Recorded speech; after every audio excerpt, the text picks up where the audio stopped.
जो practice set number 6 है उसको देखेंगे और उसको लगाएंगे। समय कम है दोस्तों, तो हम फटाफट कोशिश करेंगे कि जल्दी से जल्दी हमारा पूरा 18 सेट कंप्लीट हो जाए। इसके बाद हम जो बाकी ऑब्जेक्टिव क्वेश्चन जो दिए हैं, सब्जेक्टिव हैं, जो दिए हुए हैं, वन लाइनर हैं, और बाकी जो इम्पोर्टेंट सेगमेंट है उसको भी हमें देखना है। तो आप जल्दी से चैनल पे आ जाइए और हम शुरू करते हैं सेट नंबर 6। सेट नंबर 6, 7, 8 जितना हो सकता है आज, क्योंकि मेरा आज वीकली ऑफ है, मैं आज कोशिश करूँगा ये जितना मैक्सिमम टू मैक्सिमम हो सके मैं आज सेट को कवर करूँ। तो जो दोस्तों अभी तक चैनल में को सब्सक्राइब नहीं किए हैं, चैनल पर नहीं जुड़े हैं, उनसे रिक्वेस्ट है कि आप एक बार चैनल पर जुड़ जाइए ताकि हमें भी मोटिवेशन मिलता रहे। ठीक है, और हम कोशिश करेंगे कि और भी हमारे पास जितने कंटेंट अवेलेबल हैं वो भी आप लोगों तक पहुंचाएं। और जो भी लोग इस अफोर्ड नहीं कर सकते उनके लिए मैंने एक अपना प्रयास शुरू किया है, और सिर्फ प्री तक ही नहीं, मैं मेंस में भी आप लोगों को कंटेंट प्रोवाइड कराऊंगा। मेरा टेलीग्राम चैनल है, डिस्क्रिप्शन लिंक में है, आप उस पर जुड़ जाइए। और मेरे पास जितने अवेलेबल हैं, और जितने क्या लगभग मेरे पास सारे नोट्स हैं, क्लास नोट्स हैं, वो सारे का PDF मैं चैनल पे प्रोवाइड करा दूंगा। तो चलिए ज़्यादा बात नहीं करते हैं, एग्जाम नज़दीक है और सीधे हम टॉपिक पे आते हैं। ठीक है, तो सबसे पहला जो सेट नंबर 6 से शुरू करेंगे हम। सेट नंबर 6 का पहला जो सवाल है वो सवाल ये है कि निम्न में से सही कथन का चयन करें और कूट की सहायता से उत्तर दें। इसमें तो क्या करना है, इसमें सही कथन का चयन करना है। कथन दिया हुआ है, 1, 2, 3 कथन है, और सही कथन का हमें चयन करना है। पहला कथन है कि भारतीय महिला हॉकी टीम का मुख्य कोच सोर्ड मारिन, किसको, सोर्ड मारिन को नियुक्त किया गया है। ठीक है, दूसरा कथन है, तो ये कथन पहला बताते चलेंगे ताकि आप अगर ऑडियो मोड में भी करके इसको सुने तो भी आप सुन सकते हैं। और दूसरा एक और मैं आपको छोटा सा बात, एक काफ़ी नॉलेजेबल बात है, काफ़ी आपको फ़ायदा पहुंचा सकता है। जैसे हम यूट्यूब पे देखते हैं और बीच बीच में ऐड आते रहते हैं, चाहे हम जैसे कहीं जर्नी कर रहे हैं या कहीं बैठे हुए हैं जहां हम डिस्प्ले नहीं देख सकते, यूट्यूब नहीं देख सकते, लेकिन हम हेडफोन लगा कर सुन भी नहीं पाते हैं क्योंकि यूट्यूब बंद हो जाता है। आप अगर प्रीमियम फीस, आपके पास प्रीमियम सब्सक्रिप्शन नहीं है तो यूट्यूब बंद हो जाता है। तो इसके लिए एक अल्टरनेटिव है, मैं कोई ब्रांडिंग नहीं कर रहा हूँ किसी कंपनी का, लेकिन जियो का जियो स्फेयर करके एक एप्लीकेशन है, उसे मोबाइल में आप इंस्टॉल कर लीजिए। और उससे क्या है कि आप उससे अगर मोबाइल को स्क्रीन ऑफ भी कर देंगे तब भी उसके फायदे हैं कि तब भी वो वीडियो वहाँ चलता है। तो जियो स्फेयर करके है, मैं यूज करता हूँ इसलिए आप लोगों को बता रहा हूँ, बाकी मेरा कोई ब्रांडिंग नहीं है उससे। तो आपकी मर्जी, आप चाहें तो करें, मुझे फ्रूटफुल लगा वो, क्योंकि हमें बहुत हेल्प, जैसे मैं जर्नी करता हूँ, बैठा हूँ, लीड का जो है एयरफोन लगा लिया कान में, वीडियो को ऑफलाइन मोड में करके और मोबाइल को स्विच ऑफ करके रख दिया, तो हमें ऑडियो, चलिए वीडियो नहीं देख पा रहा हूँ, ऑडियो सुनो, कुछ तो होगा, 20%, 30%, 40%, कुछ तो फायदा मिलेगा। तो इसका बेनिफिट है। और दूसरा बेनिफिट है कि ऐड फ्री है, उस पर ऐड नहीं आते, तो आपके बीच बीच में जो डिस्ट्रक्शन होता है वो नहीं होता है, तो आप डिविएट नहीं होंगे और फोकस्ड रहेंगे। तो ठीक है, फटाफट टॉपिक पे चलते हैं। तो भारतीय महिला हॉकी टीम का मुख्य कोच किसे नियुक्त किया गया, तो सोर्ड मारिन को नियुक्त किया गया है। इसके बाद APEDA का अध्यक्ष अभिषेक देव को बनाया गया है, ये भी सही है, अभिषेक देव को बनाया गया APEDA का अध्यक्ष। मेघालय हाईकोर्ट की पहिला मुख्य न्यायाधीश के रूप में न्यायमूर्ति रेवंती मोहिते डेरे को नियुक्त किया गया, और ये भी सही है, नाम याद रखेंगे, जब भी पहला लग जाए ना तो इस चीज़ को आपको विशेष ध्यान देना है। तो मेघालय हाईकोर्ट की पहली महिला मुख्य न्यायाधीश जो हैं वो न्यायमूर्ति रेवती मोहिते डेरे हैं, तो इन चीज़ को याद रखना है। तो इस तरह से क्या हो गया, हमारा उपयुक्त में से सभी तीनों कथन सही हो गया।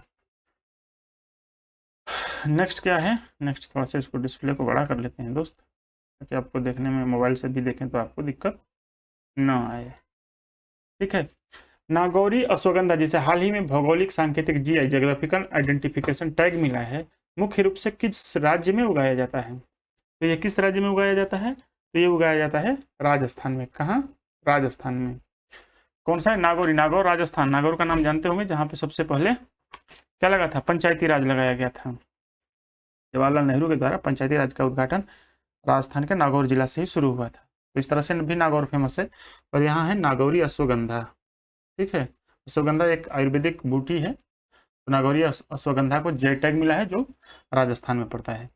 नेक्स्ट है, किस देश ने आधिकारिक तौर पर यूरो को अपनी राष्ट्रीय मुद्रा के रूप में, किसको, यूरो को अपनी राष्ट्रीय मुद्रा के रूप में अपनाया है, जिससे वह यूरो अपनाने वाले समूह का 21वां सदस्य बन गया है। तो हमें बताना है कि यूरो को अपनाने वाला कौन सा देश है। तो ये देश है बुल्गारिया। कौन सा देश है, बुल्गारिया। ठीक है, यूरोपियन देश है बुल्गारिया। नेक्स्ट है, निम्न में से काबुई समुदाय द्वारा 5 दिवसीय फसल कटाई के बाद, तो कौन सा, निम्न में से काबुई समुदाय द्वारा 5 दिवसीय फसल कटाई के बाद का त्योहार गान नगाई, कौन सा त्योहार, गान नगाई मनाया गया है। यह निम्न में से किस राज्य के प्रमुख त्योहारों में से एक है। तो ये किस राज्य का प्रमुख त्योहार है, तो यह गान नगाई जो त्योहार है वो कहाँ का है, मणिपुर का है। कहाँ का है दोस्तों, मणिपुर का है। निम्न में से है कि निम्न में से कौन दक्षिणी ध्रुव तक स्कीइंग करने वाली सबसे कम उम्र की भारतीय और दुनिया की दूसरी सबसे कम उम्र की महिला बन गई हैं। तो ये है काम्या कार्तिकेयन। नाम याद रखेंगे, कौन है, काम्या कार्तिकेयन।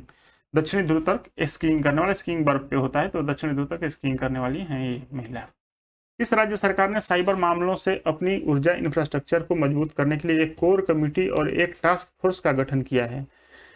क्या किया है, साइबर हमलों, जो साइबर अटैक्स होते हैं उनसे निपटने के लिए ऊर्जा इंफ्रास्ट्रक्चर को मजबूत करने के लिए एक कोर कमेटी और एक टास्क फोर्स का गठन किया है। और ये जो स्टेट है वो है कौन सा, गुजरात। ठीक है, गुजरात, राजधानी गांधीनगर, सीएम भूपेश बघेल, सॉरी भूपेश पटेल, बघेल नहीं, सॉरी बघेल छत्तीसगढ़ के थे, फ्लो में आ गया। नेक्स्ट है, निम्न में से किसे चेन्नई के रामनाथ गोयनका साहित्य सम्मान से लाइफ टाइम अचीवमेंट पुरस्कार से सम्मानित किया गया है। तो क्या है, चेन्नई में रामनाथ गोयनका साहित्य सम्मान में लाइफ टाइम अचीवमेंट पुरस्कार, कौन सा, लाइफ टाइम अचीवमेंट पुरस्कार दिया गया है। तो यह है डॉक्टर चंद्रशेखर कामरा। कौन है, डॉक्टर चंद्रशेखर कामरा। ठीक है, असम के मुख्यमंत्री ने उदासीन भक्तों के लिए वित्तीय सहायता योजना शुरू की है। किसके लिए, उदासीन भक्तों के लिए, जिसके तहत राज्य भर के अविवाहित वैष्णव संतों को हर महीने कितने रुपए की सहायता दी जाएगी। ठीक है, तो कितने रुपए की, 1500 रुपए की सहायता दी जाएगी जो अविवाहित वैष्णव संत हैं उनको। ठीक है, कौन सी सरकार शुरू की है इसको, तो असम सरकार ने शुरू की है। असम के सीएम कौन है, हेमंता बिस्वा शर्मा है असम के सीएम। नेक्स्ट है, किस राज्य ने टेक्नोलॉजी आधारित निवेश और इनोवेशन हब बनाने के उद्देश्य से अपनी आर्टिफिशियल इंटेलिजेंस और मशीन लर्निंग पॉलिसी पेश की है। तो टेक्नोलॉजी आधारित निवेश और इनोवेशन हब बनाने के उद्देश्य से आर्टिफिशियल इंटेलिजेंस और मशीन लर्निंग पॉलिसी पेश की है। तो ये पेश करने वाला जो राज्य है वो है तेलंगाना। ठीक है, कौन सा राज्य है, तेलंगाना। और रेवन्ना रेड्डी यहाँ के सीएम हैं। केंद्रीय ग्रामीण विकास राज्य मंत्री चंडीगढ़ और तमिलनाडु के पायलट स्थानों पर अपनी तरह की पहली राष्ट्रीय डिजिटल भूमि शासन पहल शुरू की है, जो डिजिटल इंडिया भूमि रिकॉर्ड आधुनिकीकरण कार्यक्रम के तहत भूमि प्रशासन के आधुनिकीकरण की दिशा में एक महत्वपूर्ण कदम है। इस पोर्टल का नाम क्या है, क्या पूछा जा रहा है, इस पोर्टल का नाम क्या है। तो इस पोर्टल का जो नाम है वो है लैंड स्टैक पोर्टल। क्या नाम है, लैंड स्टैक पोर्टल। नेक्स्ट है कि संयुक्त राज्य अमेरिका के मिलिट्री ऑपरेशन का कोड नेम क्या था जिसके तहत एयर स्ट्राइक की गई और वेनेजुएला के वर्तमान राष्ट्रपति निकोलस मादुरो को पकड़ा गया। तो एक अमेरिका ने स्ट्राइक किया किस पे, वेनेजुएला पे, और वहाँ के राष्ट्रपति जो थे निकोलस मादुरो को पकड़ करके अमेरिका ले जाया गया और वहाँ पे उन पर मुकदमा चल रहा है, अभी वो अमेरिका के जेल में कैद हैं। तो इस ऑपरेशन का नाम क्या था, तो इस ऑपरेशन का नाम था ऑपरेशन एब्सोल्यूट रिजॉल्व। क्या नाम था, ऑपरेशन एब्सोल्यूट रिजॉल्व। यहीं पे बताता हूँ, जो ईरान पे हमला किया था, ईरान पे जो हमला हुआ था उसका नाम क्या था, तो उसका नाम था एपिक फ्यूरी। क्या नाम था, एपिक फ्यूरी। ये ईरान पे जो हमला हुआ था उसका नाम था ऑपरेशन एपिक फ्यूरी। भारत के सर्वोच्च न्यायालय ने युवा कानूनी पेशेवरों के आदान प्रदान को आसान बनाने के लिए किसके साथ एक समझौता ज्ञापन पर हस्ताक्षर किया है। तो ये समझौता ज्ञापन जो है वो भूटान के सर्वोच्च न्यायालय के, इससे भूटान के सर्वोच्च न्यायालय से। ठीक है, नेक्स्ट कि हाल ही में दिवंगत मनोज कोठारी का संबंध किस खेल से था। तो जो मनोज कोठारी जी हैं इनका संबंध किस खेल से था, तो इनका संबंध जो था वो बिलियर्ड्स से था। इससे, बिलियर्ड्स से। अब सूची 1 को सूची 2 के साथ मिलान करना है। सूची में एक सूचकांक का नाम दिया हुआ है और उस दूसरी तरफ जो सूची 2 है उसमें 25-26 में भारत का उस सूचकांक में कौन सा स्थान रहा है, तो इसका नाम दिया हुआ है। तो हेनले पासपोर्ट सूचकांक है जो दिखाता है कि किस देश का जो पासपोर्ट है वो कितना मजबूत है। तो ये है भारत 75वां नंबर पे, ये सही है। तो जो ए है वो 1 के साथ मैच कर रहा है। फिर SDG sustainable development goal index जो है 2025 में भारत की जो स्थान है वो 99 पे है, तो ये भी मिल रहा है। HDI ह्यूमन डेवलपमेंट इंडेक्स जो है इस पे जो है 130वां स्थान, ये भी मिल रहा है। और एशिया पावर सूचकांक में नंबर 3 पर। तो इस तरह से कौन सा ऑप्शन हो गया, ए 1 2 3 4। 15वां सवाल है कि जम्मू और कश्मीर के निम्न में से किसे जिले में लाइन ऑफ कंट्रोल के पास पहला कम्युनिटी रेडियो स्टेशन रेडियो संगम शुरू किया है। तो किस जिले में शुरू हुआ है रेडियो संगम। ध्यान रखेंगे रेडियो संगम और जम्मू कश्मीर से रिलेटेड है, तो थोड़ा इस पे और ध्यान देंगे, क्योंकि ऐसे जगहों से जम्मू कश्मीर नया जो स्टेट बनता है ना, नया जो यूनियन टेरिटरी बनता है, वहाँ ज़्यादा फोकस रहता है। तो लद्दाख का कोई फेस्टिवल है, कोई मेला का आयोजन हुआ है, कोई मतलब युद्धाभ्यास हुआ है, तो इनको ध्यान रखना ज़्यादा जरूरी है। तो कौन से जिला में रेडियो संगम बनाया गया है, तो ये जो जिला है वो है राजौरी। कौन सा जिला है, राजौरी। पुंछ, राजौरी, कठुआ, सांबा नाम सुना होगा आप लोगों ने। ठीक है, तो हम नेक्स्ट पेज पे आते हैं।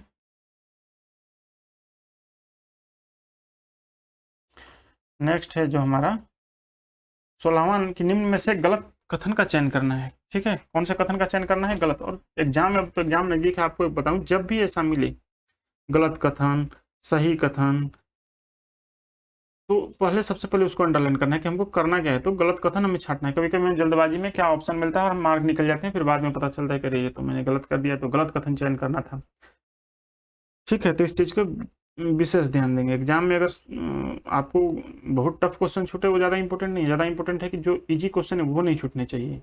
अगर इजी क्वेश्चन आप गलत करते हैं और बहुत ज़्यादा करते हैं, 4-5 कर देते, तो फिर अपने आप को आप एग्जाम से बाहर समझिए।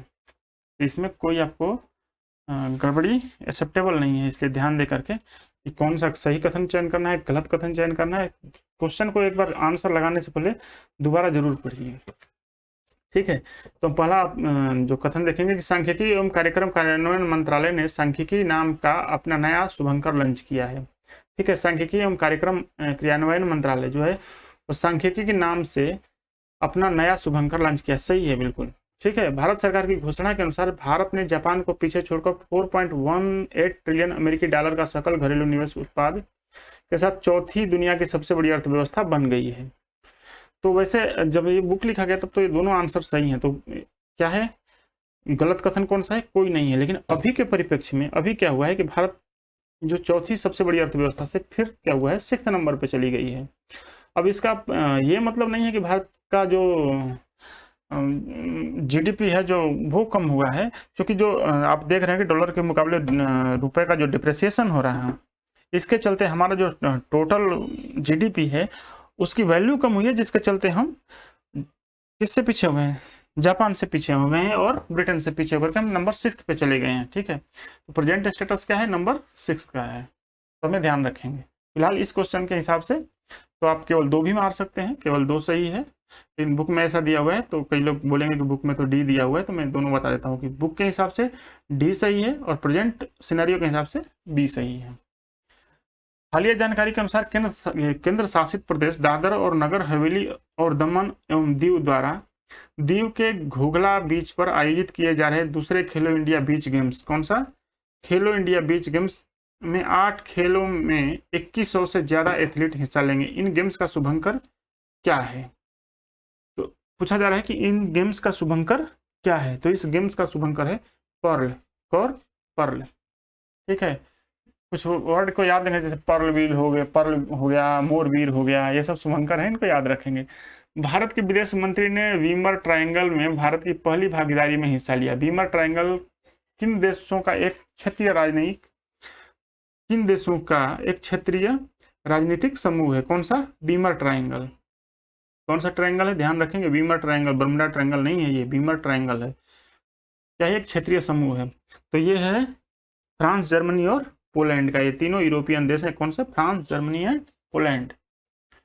19वां है कि भारत के प्रधानमंत्री ने निम्न में से किस स्थान पर प्रकाश और कमल प्रबुद्ध व्यक्ति के अवशेष क्या प्रकाश और कमल प्रबुद्ध व्यक्ति के अवशेष शीर्षक से पवित्र पिपराहवा अवशेष की भव्य अंतर्राष्ट्रीय प्रदर्शनी का उद्घाटन किया। कौन सा? पवित्र पिपराहवा अवशेष का भव्य उद्घाटन किया। तो ये कहाँ किया हुआ? नई दिल्ली में किया, भारत के प्रधानमंत्री श्री नरेंद्र मोदी जी द्वारा। किस राज्य के राज्यपाल ने 4 से 14 साल के बच्चों के लिए सांस्कृतिक और मूल्यों पर आधारित शिक्षण पहल, क्या है? शिक्षण पहल है एक, जिसका नाम है संस्कार शाला, पाठशाला की तरह यह संस्कार शाला का उद्घाटन किया है। तो इसका उद्घाटन करने वाला कौन सा राज्य है? तो ये राज्य है असम। ठीक है। निम्न में से किस कंपनी ने भारत के हेपेटाइटिस ई वायरस संक्रमण को रोकने के लिए हेवाक्सिन नाम की एक नई रिकम्बिनेंट वैक्सीन लॉन्च की है? कौन सी नाम से? हेवाक्सिन नाम से एक नई रिकम्बिनेंट वैक्सीन लॉन्च की है। तो ये लॉन्च करने वाली जो है वो डॉक्टर रेड्डीज लेबोरेटरी, ये कौन सी है? डॉक्टर रेड्डीज लेबोरेटरी, बहुत फेमस है इंडिया में। तो इसका जो लॉन्च करने वाली है वो डॉक्टर रेड्डीज लेबोरेटरी है, ध्यान रखेंगे। वैक्सीन का नाम क्या है? हेवाक्सिन। 22वां नंबर है कि निम्न में से किसे called by the hills A home in the Himalaya नामक पुस्तक लिखी है? तो किसने लिखी है? Called by the hills A home in the Himalaya. ये पुस्तक लिखने वाले हैं, कौन है लिखने वाले? तो ये लिखने वाली हैं अनुराधा राय। कौन है? अनुराधा राय हैं। नेक्स्ट है कि निम्न में से किस मंत्रालय ने नई दिल्ली में वन अधिकार अधिनियम डिजिटल प्लेटफॉर्म डेवलपमेंट पर 2 दिवसीय राष्ट्रीय कार्यशाला हैकाथन 2.0, कौन सा? हैकाथन 2.0 का आयोजन किया है। 2 दिवसीय राष्ट्रीय कार्यशाला। तो ये करने वाले जो हैं वो हैं जनजातीय मामलों के मंत्रालय। कौन से मंत्रालय? जनजातीय मामलों के मंत्रालय द्वारा। जनवरी 2026 में डेनमार्क, ग्रीस, पाकिस्तान, पनामा और सोमालिया के साथ संयुक्त राष्ट्र सुरक्षा परिषद के गैर अस्थायी सदस्य के रूप में किस देश ने 2 साल का कार्यकाल शुरू नहीं किया? ठीक है। तो इसमें देखिए, फिर मैं बोला शुरू नहीं किया, अब शुरू किया समझ के मार देंगे तो गड़बड़ हो जाएगा। तो शुरू नहीं किया है, तो शुरू नहीं जो किया है वो है कौन? लातविया। बाकी ये तीनों हैं, स्लोवेनिया है, अल्जीरिया है, सियरा लियोन है, ये सब किए हैं, बाकी लातविया ने नहीं किया है। ठीक है। नेक्स्ट चलेंगे हम, कौन से प्रश्न संख्या है? प्रश्न संख्या है 25 पे। निम्न में से 1200 मेगावाट क्षमता की कलाई टूब जल विद्युत परियोजना को केंद्रीय पर्यावरण मंत्रालय ने विशेषज्ञ पैनल के पर्यावरणीय मंजूरी मिली है। यह जल विद्युत परियोजना किस स्थान पर है? तो ध्यान रखें कि कितने मेगावाट की है? 1200 मेगावाट की कलाई टू जल विद्युत परियोजना। कलाई टू जो जल विद्युत परियोजना है वो कहाँ है? अंजो, अरुणाचल प्रदेश में। कहाँ? अंजो, अरुणाचल प्रदेश में। ठीक है। तो अरुणाचल प्रदेश में जितने भी फ्रंटियर स्टेट्स हैं उनसे रिलेटेड अगर कुछ है तो उनको जरूर ध्यान रखेंगे। ठीक है। निम्न में से कौन सा शहर वर्ष 2026 के राष्ट्रीय स्तरीय सरस मेला, कौन सा? 2026 के राष्ट्रीय स्तरीय सरस मेला 2026 की मेजबानी करेगा, जिसमें पूरे भारत से महिलाओं के स्वयं सहायता समूहों को अपनी शिल्पकला और उद्यमिता कौशल को प्रदर्शित करने का अवसर मिलेगा? तो कौन सा शहर होगा जो 2026 में इसका आयोजन करेगा? तो ये शहर जो होने वाला है वो शहर है कौन सा? गुंटूर। कौन सा शहर है? गुंटूर है, आंध्र प्रदेश में। निम्न में से किस राज्य सरकार, सवाल, निम्न में से किस राज्य सरकार ने दिव्यांग व्यक्तियों के लिए समावेशी शिक्षा को बढ़ावा देने के लिए 4000 से ज्यादा NEP न्यू एजुकेशन पॉलिसी आधारित शैक्षणिक पुस्तकों के अपनी पहली ब्रेल लाइब्रेरी शुरू की है?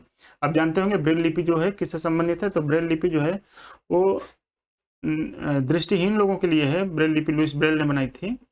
तो ब्रेल लिपि जो है वो ब्रेल लिपि में ब्रेल लाइब्रेरी शुरू की। तो ये जो राज्य है ब्रेल लिपि शुरू करने वाला ब्रेल लाइब्रेरी, वो राज्य है उत्तर प्रदेश। ठीक है। भारतीय सेना की नई बनी भैरव बटालियन, जिससे घुसपैठ रोकने और आतंकवादी ठिकानों को खत्म करने के लिए बनाया गया है, मुख्य रूप से किन 2 बलों के बीच एक कड़ी के रूप में काम करेगा? तो ये जो बटालियन है कौन सा? भैरव बटालियन। तो ये भैरव जो बटालियन है वो 2 दलों, जो अपनी सेनाएं हैं, 2 सेनाओं को मिलकर के एक कड़ी के रूप में काम करेगा और आतंकवाद और घुसपैठ को रोकने में काम करेगा। तो ये जो 2 हैं, नियमित पैदल सेना इकाइयां और विशेष बल पैरा SF, जो ये दोनों आर्मी के ही हैं। तो दो पैरा एसएफ है, पैरा कमांडो नाम सुने होंगे आप लोग, वो और जो इन्फेंट्री है वो रेगुलर इन्फेंट्री और पैरा कमांडो को मिलकर के ये बनाया जाएगा कौन सा, भैरव बटालियन। राष्ट्रीय सांख्यिकी कार्यालय ने वित्त वर्ष 2025-26 के लिए, किस वित्त वर्ष के लिए, 25-26 के लिए सकल घरेलू उत्पाद का प्रथम अग्रिम अनुमान जारी किया है। इसमें स्थिर कीमतों और वर्तमान कीमतों दोनों पर व्यय घटक शामिल है। वित्त वर्ष 2025-26 में वास्तविक जीडीपी वृद्धि दर कितना रहने का अनुमान है, ठीक है। तो इसमें वृद्धि दर जो रहने का अनुमान है वो 7.4 रहने का अनुमान है। भारत के नियंत्रक और महालेखा परीक्षक सीएजी ने स्टेट फाइनेंस 2023-24 रिपोर्ट जारी की है। रिपोर्ट के अनुसार वित्तीय वर्ष 2023-24 कौन से वित्तीय वर्ष 2023-24 में सभी राज्यों के गैर कर राजस्व का हिस्सा उनके कुल राजस्व प्राप्तियों का कितना और संयुक्त सकल राज्य घरेलू उत्पाद का 1.08% था। फैक्चुअल क्वेश्चन है, फिर भी है तो सेट में देख लेते हैं। तो ये है 8.22%, ठीक है। निम्न में से किस देश ने उन्नत हरिकेन 3000 का अनावरण किया, जो ड्रोन खतरों को निष्क्रिय करने के लिए डिजाइन किया गया एक truck mounted high power microwave हथियार है। तो क्या नाम है, हरिकेन 300, नाम क्या है, हरिकेन 300 का अनावरण किया गया, जो ड्रोन खतरों को निष्क्रिय, जो ड्रोन अटैक आजकल के मॉडर्न वारफेयर का सबसे मतलब एक तरह से सबसे इंपॉर्टेंट भी है और घातक भी है। कौन सा, ड्रोन। तो जो ड्रोन है वो एक truck mounted high power microwave हथियार है। तो एक किस देश ने किया है, तो ये करने वाला देश है वो है चीन। किसने किया है, चीन ने, ठीक है। नेक्स्ट 32 है कि भारत में पहला पूरी तरह से पेपरलेस डिस्ट्रिक्ट कोर्ट सिस्टम निम्न में से किस राज्य में शुरू किया गया है। तो देखिए पहला है, तो इसे बिल्कुल ध्यान रखेंगे, पहला पेपरलेस डिस्ट्रिक्ट कोर्ट सिस्टम किस राज्य में शुरू हुआ है, तो ये शुरू हुआ है केरल में। केरल में, और क्या पहला बैलेट पेपर ईवीएम से वोटिंग शुरू हुआ था केरल में हुआ था। केरल ने ही जो वृद्धजन के लिए बजट बनाया है, एआई विभाग बनाया है, इन सब चीज केरल में हुआ है, तो इस चीज को ध्यान रखेंगे आप। निम्न में से किस कंपनी ने भूटान में 570 मेगावाट के वांगछू जल विद्युत परियोजना है, भूटान में कौन सा 570 मेगावाट के वांगछू जल विद्युत परियोजना का निर्माण शुरू किया है। तो शुरू करने वाला जो है अडानी समूह है। कौन सा है, अडानी समूह।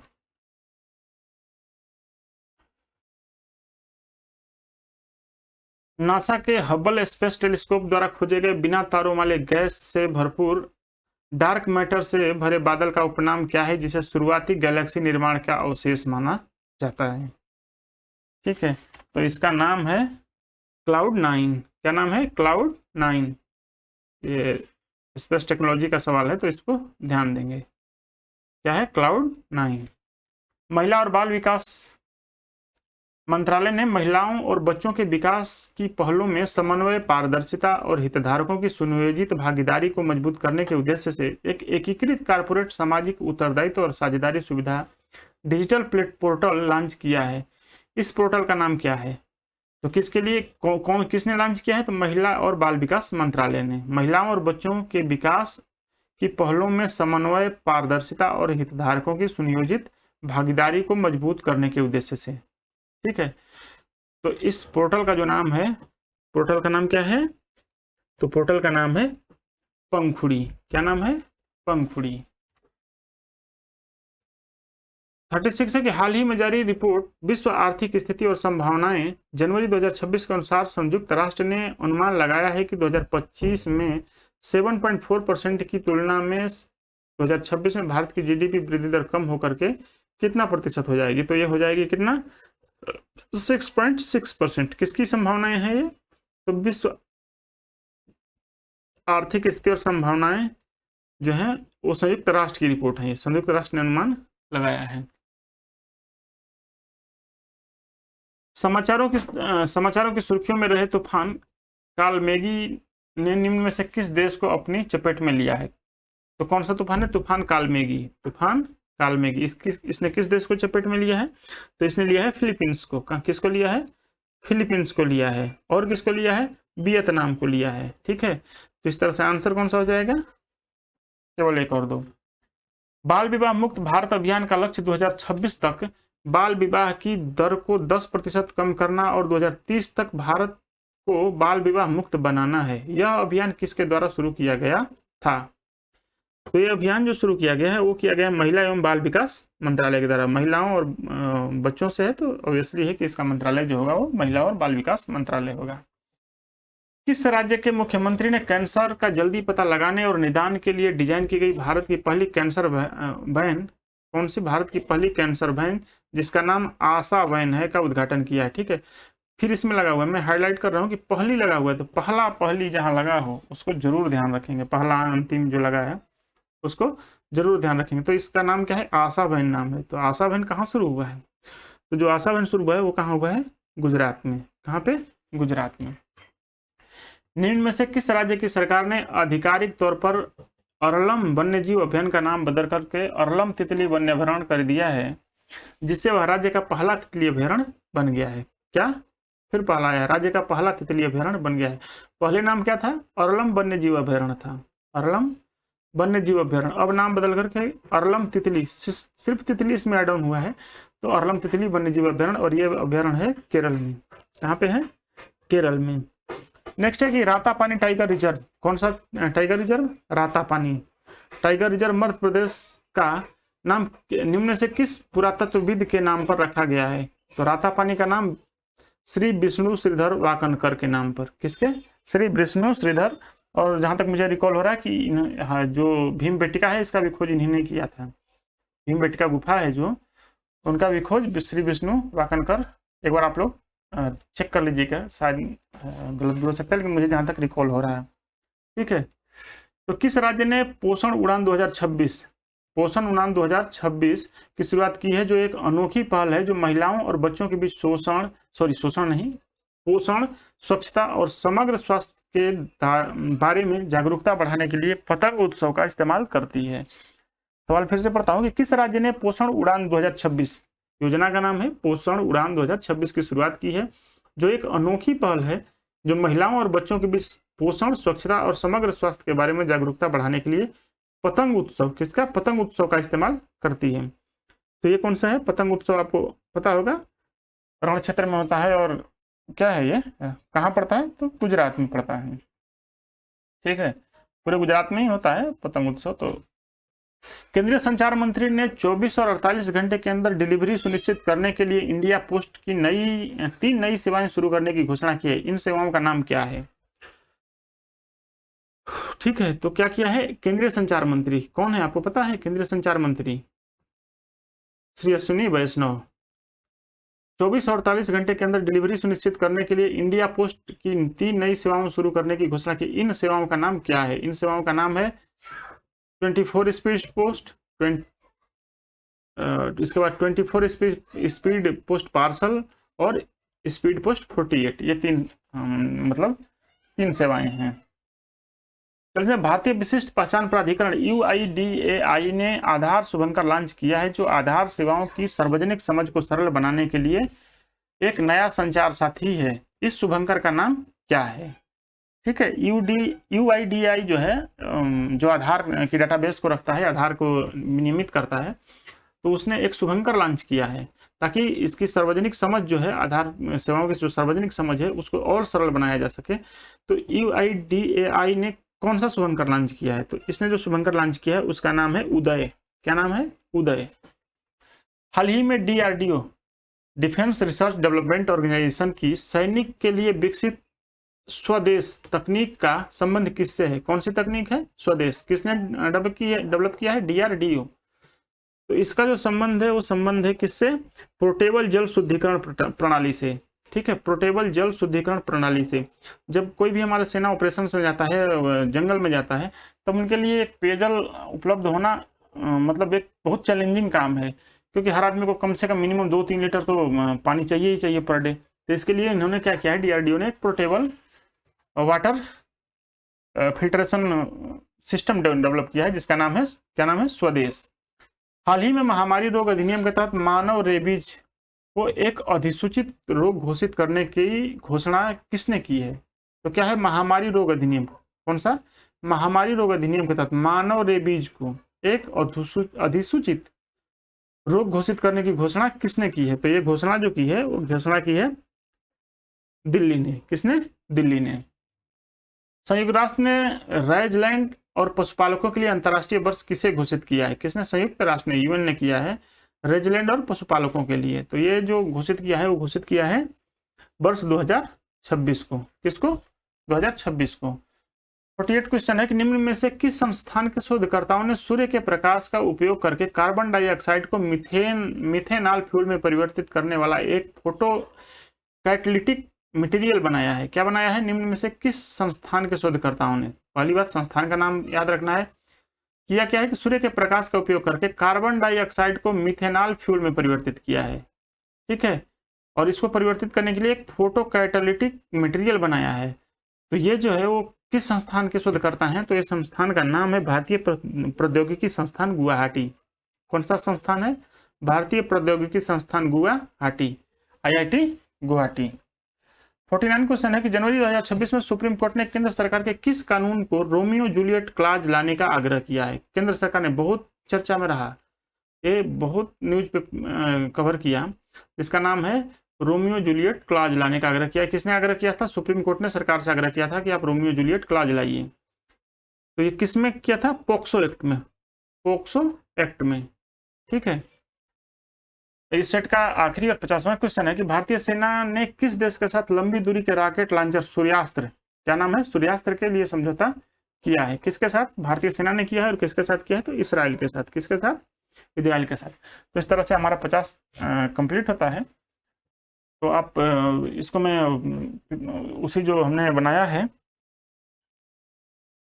चैनल पे, जो हमने एक टैब बना रखा है इसके लिए, सारे जो हम करंट अफेयर उसी में डाल रहे हैं, तो आप उस प्लेलिस्ट में जाकर के बाकी 1 से 5 तक के भी जो सेट है उनको भी देख सकते हैं।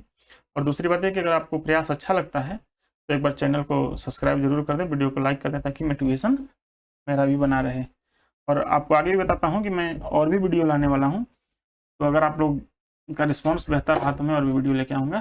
ठीक है, तो बाकी के लिए धन्यवाद।